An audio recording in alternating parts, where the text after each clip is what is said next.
Όπως βλέπουμε εδώ, έχω έρθει σε ένα πάρκο των 20 kW. Έχουμε δύο inverter Fronius. Βλέπουμε τον πίνακα AC, μια γρήγορη έτσι περιήγηση του πάρκου. Βλέπουμε τα πανέλα μας. Αυτή τη στιγμή έχω έρθει επίσκεψη στο πάρκο, γιατί πρέπει να αντικατασταθεί, όπως βλέπουμε, μία πλακέτα. Ήδη αυτή τη στιγμή έχω βγάλει την πλακέτα από το Fronius, τον inverter.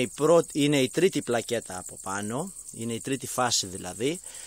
Έχουμε φέρει την καινούργια πλακέτα που τη βλέπουμε εκεί.